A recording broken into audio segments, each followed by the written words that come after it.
Assalamu alaikum wa rahmatullahi wa barakatuh, mes chers frères et sœurs. Dans cet épisode, Inch'Allah, nous poursuivrons la discussion autour de l'histoire de Zulqarnayn. Les gens demandèrent à Zulqarnayn de construire donc une barrière entre eux et Ya'juj et Ma'juj, et il érigea donc un mur fortifié fait de fer et de cuivre. Et nous avions vu qu'au lieu d'accepter une quelconque rémunération de la part du peuple, Zulqarnayn remercia Allah Azza wa Jal en disant « Il dit, c'est une miséricorde de la part de mon Seigneur, mais lorsque la promesse de mon Seigneur viendra, il le nivellera, et la promesse de mon Seigneur est vérité. » Surat Al-Kahf, verset 98. Les savants ont interprété la promesse d'Allah Azza wa Jal mentionnée ici comme faisant référence au jour du jugement et aux signes de ce jour. Alors Allah Azza wa Jal fera en sorte que cette barrière gigantesque que les humains sont incapables de franchir s'effondre et soit réduite au niveau du sol. Et en effet, Allah Azza wa Jal dit « Nous les laisserons ce jour-là déferler comme les flots les uns sur les autres, et on soufflera dans la trompe, et nous les rassemblerons tous. » Surat Al-Kahf, verset 99. C'est comme si Allah Azza wa Jal disait à propos de Ya'juj et Ma'juj qu'ils sont en si grand nombre qu'ils grouillent les uns sur les autres comme des vagues qui se chevauchent. Faisons ici une pause, mes chers frères et sœurs, pour examiner de près Ya'juj et Ma'juj. Ils ne sont mentionnés que 2 fois dans le Coran. Ici, donc en l'occurrence dans la sourate Al-Kahf et dans la sourate Al-Anbiya. La sourate Al-Kahf est la première fois où ils sont mentionnés.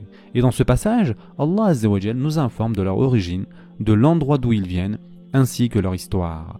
Zulqarnayn les a enfermés et Allah Azza wa Jal dit qu'il les a laissés dans ce piège. Ils sont si nombreux qu'on dirait des guêpes ou des abeilles qui bourdonnent en masse, les uns sur les autres, mais ils sont isolés de l'humanité. Allah Azza wa Jal poursuit ensuite, et ce jour-là, nous les laisserons déferler les uns sur les autres et on soufflera dans la trompe, alors nous les rassemblerons tous ensemble. Ainsi, dans le récit de la sourate Al-Kahf, Allah Azza wa Jal dit que Ya'juj et Ma'juj sont emprisonnés. Dans la sourate Al-Anbiya, Allah Azza wa Jal dit « Il est défendu aux habitants d'une cité que nous avons fait périr de revenir à la vie d'ici-bas, jusqu'à ce que soient relâchés les Ya'juj et Ma'juj et qu'ils se précipiteront de chaque hauteur. C'est alors que la vraie promesse s'approchera, tandis que les regards de ceux qui ont mécru se figent. Malheur à nous, nous y avons été inattentifs. Bien plus, nous étions des injustes. » Surat Al-Anbiya, versets 95 à 97. Il n'a jamais été dans la loi d'Allah Azza wa Jal de détruire une cité, une ville ou une nation, puis de la rétablir. Une fois détruite, cette civilisation est complètement anéantie. Et cela restera la loi d'Allah Azza wa Jal jusqu'à ce qu'il relâche Ya'juj et Ma'juj. Il ouvrira alors les portes pour Ya'juj et Ma'juj et ils déferleront de chaque montagne. Dans les hadiths, seuls quelques détails concernant Ya'juj et Ma'juj sont mentionnés. Il y a beaucoup d'éléments énigmatiques à leur sujet, et nous allons essayer de rapporter ce que nous savons. Mes chers frères et sœurs en islam, notre prophète, sallallahu alayhi wa sallam, nous a mis en garde contre Ya'juj et Ma'juj. En effet, Zaynab binti Jahsh radiallahu anha rapporte que le prophète, sallallahu alayhi wa sallam, se leva de son sommeil, le visage rouge d'émotion, et il dit « Nul n'a le droit d'être adoré en dehors d'Allah. Malheur aux Arabes à cause du grand mal qui est sur le point de les atteindre. Aujourd'hui, une brèche a été faite dans le mur de Ya'juj et Ma'juj comme ceci. » Et donc Soufiane fit un geste avec ses doigts représentant le chiffre 90 ou 100 pour montrer la taille de la brèche. On demanda alors « Serons-nous détruits alors qu'il y a parmi nous des gens pieux ?» Le prophète sallallahu alayhi wa sallam répondit « Oui, si le mal devient dominant. » Et ce hadith a été rapporté par Bukhari.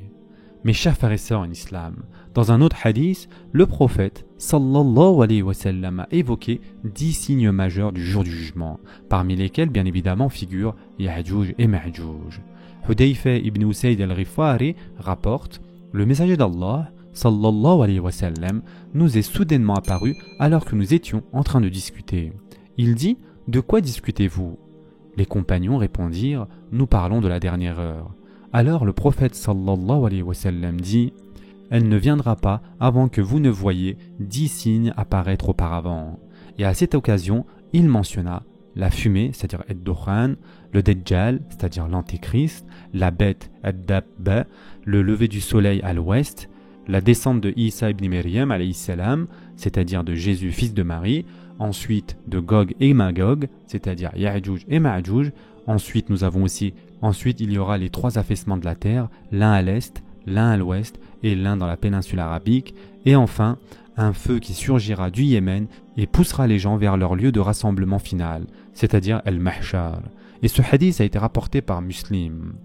Ainsi, mes chers frères et sœurs en islam, tant que nous ne voyons pas ces 10 signes, nous n'avons pas à craindre de l'arrivée imminente du jour du jugement lui-même. Ces 10 signes sont appelés les signes majeurs du jour du jugement. Et notre prophète, sallallahu alayhi wa sallam, a dit que lorsque l'un d'eux apparaîtra, les autres les suivront immédiatement, comme des dominos, l'un après l'autre. Nous cherchons refuge auprès d'Allah Azza wa Jal contre le fait d'en voir ne serait-ce qu'un seul, mes chers frères et sœurs. Ce sera la toute fin des temps. Avant l'apparition donc de ces 10 signes majeurs, il y a de nombreux signes mineurs du jour du jugement. Les savants ont rédigé de nombreux ouvrages à leur sujet. Certains les ont dénombrés jusqu'à 100, d'autres jusqu'à 150, mais il existe de nombreux hadiths qui mentionnent les signes de la fin des temps. On peut dire avec certitude que tous, ou presque tous, se sont déjà produits les uns après les autres. Si l'on examine les signes mineurs que le prophète sallallahu alayhi wa sallam a annoncés, il s'agit de choses qui, pour son époque et son environnement, semblaient totalement surréalistes et inimaginables. Il disait aux musulmans de la Mecque, par exemple, alors qu'ils étaient persécutés et n'avaient aucune autorité, qu'ils étaient trop pressés et impatients, car un temps viendra où une femme bergère pourra voyager de Hadramaut à Sana'a, au Yémen, et la seule chose qu'elle craindra sera Allah Azza wa Jal ou bien le loup attaquant ses brebis. Alors qu'ils étaient vaincus par les Quraysh et d'autres ennemis, le prophète sallallahu alayhi wa sallam annonçait aux musulmans qu'il conquerrait un jour Bilad al-Sham, c'est-à-dire la grande Syrie, Damas et Jérusalem, Beit al-Maqdis. Et en effet, Jérusalem a été conquise le jour même de la mort de Abu Bakr radiallahu anhu. Le prophète sallallahu alayhi wa sallam avait dit que son armée serait envoyée vers d'autres nations. Et la seule armée envoyée durant sa vie fut celle destinée à Beit al-Maqdis, et elle fut victorieuse également sous le califat de Abu Bakr radiallahu anhu.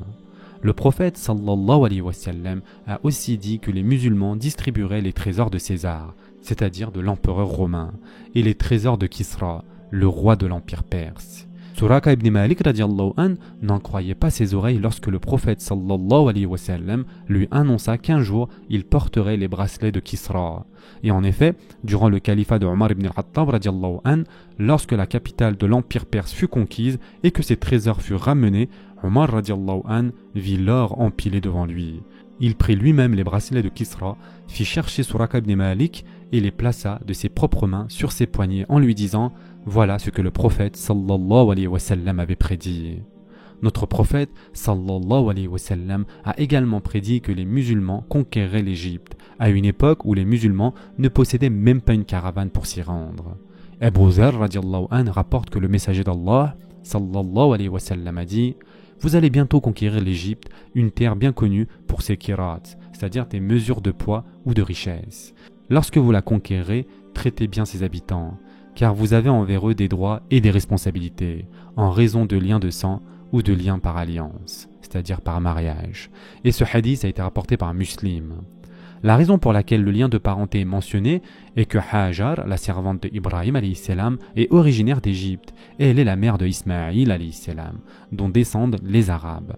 Même si Hajar est séparée des Quraysh par au moins 50 générations, le prophète sallallahu alayhi wa sallam rappelle tout de même aux Sahaba qu'ils ont un lien de sang avec le peuple d'Égypte et qu'ils ont donc un devoir moral envers eux. Tous ces hadiths ont été rapportés avant même la conquête de la Mecque, et personne ne peut nier cela. Il existe également de nombreuses autres prédictions, comme celle selon laquelle le savoir se répandra et que la débauche, c'est-à-dire fahisha, la nudité et l'obscénité, deviendra courante. Et cela est sans aucun doute la réalité de notre époque. Le prophète sallallahu alayhi wa sallam a prévu de nombreuses choses, et lorsqu'on observe ces prédictions les unes après les autres, on constate qu'elles se sont réalisées littéralement. Des hadiths que nous avons mémorisés dans notre enfance et pour lesquels nous nous demandions quand cela arriverait se manifestent aujourd'hui sous nos yeux et dans notre propre génération. Abu Hurayra radiallahu anhu rapporte également « Le messager d'Allah sallallahu alayhi wa sallam sortit un jour vers les gens et un homme vint à lui et dit « Ô messager d'Allah, quand viendra l'heure, c'est-à-dire le jour du jugement ?» Le prophète sallallahu alayhi wa sallam répondit « Celui à qui on pose la question n'en sait pas plus que celui qui la pose. Mais je vais vous parler de ces signes précurseurs. Quand l'esclave femme mettra au monde sa maîtresse, voilà un de ces signes. Quand les pieds nus, les pauvres, les dénudés deviendront les chefs du peuple, voilà un de ces signes. Quand les bergers rivaliseront dans la construction de bâtiments élevés, voilà un de ces signes. L'heure fait partie des 5 choses que nul ne connaît, sauf Allah Azza wa Jal. Et ce hadith a été rapporté par Ibn Majah. Puis le prophète sallallahu alayhi wa sallam récita le verset de la sourate Luqman. La connaissance de l'heure est auprès d'Allah, et c'est lui qui fait tomber la pluie salvatrice.